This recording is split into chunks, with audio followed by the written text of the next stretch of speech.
शोक सभाओं में आजकल सभाओं से थक गया हूँ। जिसको देखो एक अदद सभा लिए चला आता है।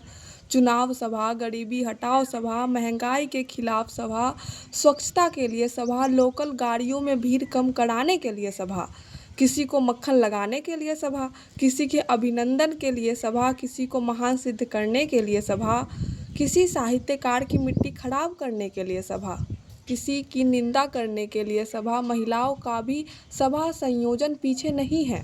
दहेज प्रथा के खिलाफ सभा, वधुओं को जला देने पर सभा, महिलाओं द्वारा बड़े पैमाने पर की जा रही आत्महत्याओं पर सभा, प्रीति मिलन के नाम पर सभा।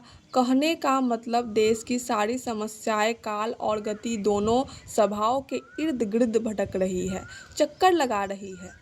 लगता है देश का वर्तमान और भविष्य इन सभाओं पर ही टिका है। अगर सभा न हुई तो देश गर्क हो जाएगा। पर हर आदमी के जीवन में एक बिंदु ऐसा भी आता है जब आदमी प्यार की जगह नफरत, नफरत की जगह प्यार, योग की जगह भोग, भोग की जगह योग, भीड़ के बजाय एकांत और एकांत के स्थान पर भीड़ पसंद करने लगता है।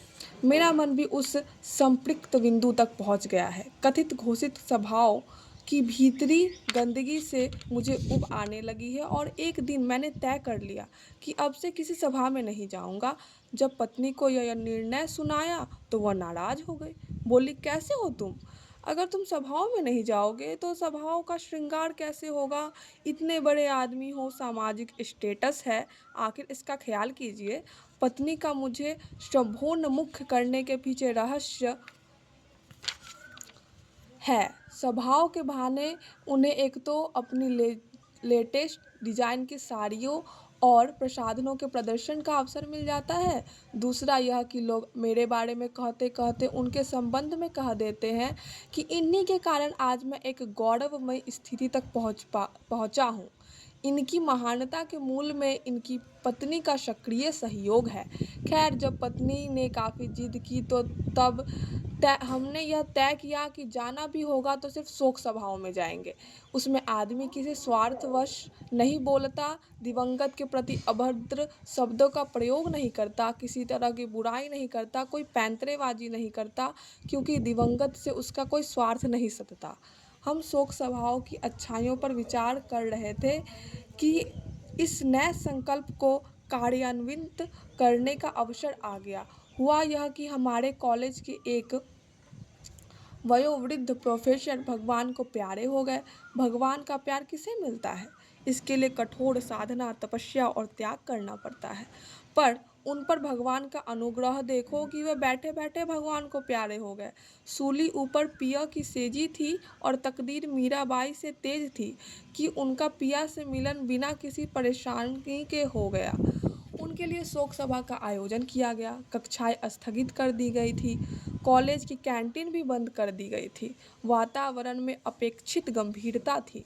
विद्यार्थी भी काफ़ी संख्या में उपस्थित थे क्योंकि बगल की टॉकीज में अगला शो 2 घंटे बाद था। छात्रों का एक बड़ा वर्ग इसी खाली समय को काटने के लिए वहां उपस्थित था। सभा शुरू हुई।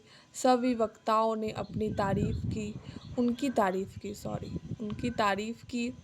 जिन्होंने जिंदगी भर एक दूसरे का चेहरा तक नहीं देखना चाहा था, वे भी उन्हें अपने अभिन्न मित्र बतला रहे थे। सचमुच मरे हुए आदमी के संबंध में बोलना निरापद होता है, क्योंकि मृतक किसी बात में हस्तक्षेप अथवा संशोधन करने नहीं आता।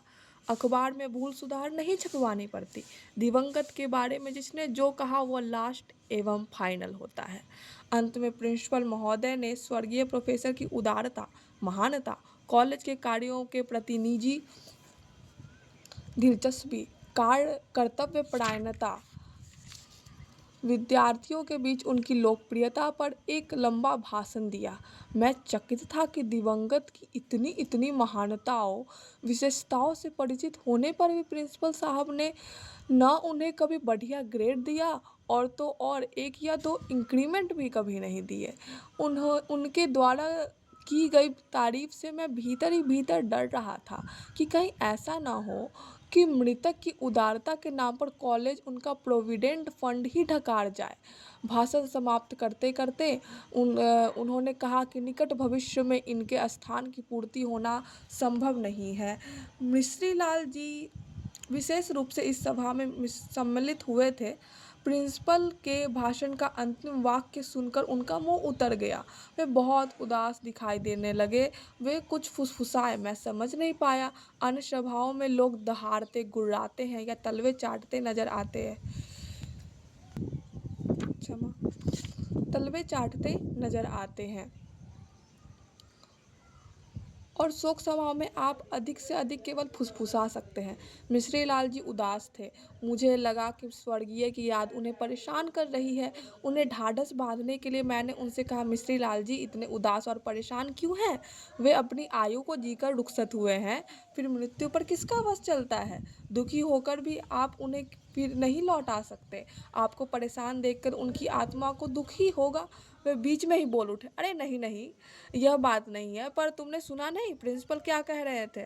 मैंने दिमाग पर बहुत जोर डाला, स्मृति को कुड़ेदा कि प्रिंसिपल साहब ने भाषण में मृतक के प्रति ऐसी कौन सी बात कह दी जिसने मिश्री लाल जी को परेशान कर रखा है। पर मुझे कुछ याद नहीं आया। आखिर मैंने हार कर पूछा, उन्होंने कुछ विशेष बात तो नहीं कही? वे बोले, नहीं भाई, तुम्हारा ध्यान कहीं और होगा। उन्होंने साफ साफ शब्दों में कहा था कि उनके स्थान की पूर्ति होना निकट भविष्य में संभव नहीं है। कुछ रुककर फिर बोले, मैं सोच रहा था कि शोक सभा के बाद प्रिंसिपल से मिलकर दिवंगत प्रोफेसर के स्थान पर अपने बेटे की नियुक्ति करवा दूंगा। पर क्या कहें, उन्होंने तो सभा में ही स्पष्टता कह दिया कि निकट भविष्य में उनके स्थान की पूर्ति संभव नहीं है। मैं तो समय निकालकर शोक सभा में इसी उद्देश्य से आया था। व्यर्थ में मेरा समय, इतना समय गया। मैं चुप रहा और सोचने लगा कि शोक सभा में भी लोग किसी तरह अशोक होना चाहते हैं। मेरा मन बुझने लगा था। पर यह पहली चोट थी। मेरा विश्वास तो हिल गया था पर जड़ से नहीं उखड़ा था। कुछ दिनों बाद फिर मुझे एक शोक सभा में शामिल होना पड़ा। इस बार मैंने मन को बहुत मजबूत कर लिया था और तय कर लिया था कि वहाँ किसी आदमी से बातचीत नहीं ही करूँगा। भारत के एक विख्यात लेखक के असामयिक निधन पर शोक सभा हो रही थी। उनके मित्रों ने स्वर्गीय रचनाकार को अप्रतिम बतलाया। किसी ने कहा कि उनकी प्रत्येक रचना नोबेल पुरस्कार की हकदार है। किसी ने विश्व के श्रेष्ठ साहित्यकारों की कतार में स्वर्गीय साहित्यकार को खड़ा कर दिया। यह देश बड़ा कतार प्रिय लगता है। राशन चाहिए तो कतार, बस ट्रेन में सफ़र करना हो तो कतार, और अब किसी श्रेष्ठ सिद्ध करना है तो उसे भी कतार में खड़ा करो। सारा देश मुझे कतार का एलर्जिक पेशेंट मालूम होता है। शोक सभा के अंत में लेखक के एकमात्र प्रकाशक भाषण देने खड़े हुए। व्यापारी लहजे में उन्होंने कहना शुरू किया, मैं अपनी ओर से, अपने प्रकाशन की ओर से ही नहीं बल्कि उनके असंख्य पाठकों की ओर से उन्हें श्रद्धांजलि अर्पित करता हूँ। शोक सभा समाप्त हुई। मन प्रसन्न था कि इस सभा में कहीं किसी तरह के स्वार्थ या किसी टुच्चेपन के दर्शन नहीं हुए। रास्ते पर आया तो देखा कि स्वर्गीय साहित्यकार के कुछ मित्र प्रकाशक को घेरे हुए थे और धमकी दे रहे थे। आपको शर्म नहीं आती? सारी जिंदगी उनसे रॉयल्टी का गलत हिसाब भिजवाते रहे और शोषण करते रहे। हिसाब में 1100 पत्रियां छपी, ऐसा दिखलाते रहे। अगर तुम्हारा आंकड़ा सच है तो उसके असंख्य पाठक कैसे हुए? इसका सीधा सा मतलब यह है कि आपने कई हजार पत्रियां छापी पर हिसाब सिर्फ 1100 पत्रियों का ही दिया। हम आप पर धोखेधड़ी का केस दायर करेंगे। हमारे पास टेप रिकॉर्डेड है, साक्षी है, ढेर सारे गवाह भी हैं। हम आपके प्रकाशन का बहिष्कार करेंगे। गरीब लेखक के शोषण का यह पब्लिकली विरोध करेंगे। प्रकाशक चुपचाप सब सुनता रहा। जब सब बोल चुके तो उसने शांति से कहा, मुझे भी कुछ अर्ज करना है। फिर वह आगे बोला, वैसे तो मैंने कहने के लिए कह दिया, वरना सच बात तो यह है कि उनकी कोई मार्केट ही नहीं थी। हमें ज़बरदस्ती सरकारी अनुदान प्राप्त शिक्षण संस्थानों, पुस्तकालयों को बहुत अधिक कमीशन देकर उनकी पुस्तकें बेचनी पड़ती थी। अब आपसे क्या छिपाना, उसकी बात सुनकर प्रायः लेखकों के चेहरे पर प्रसन्नता का भाव आ गया।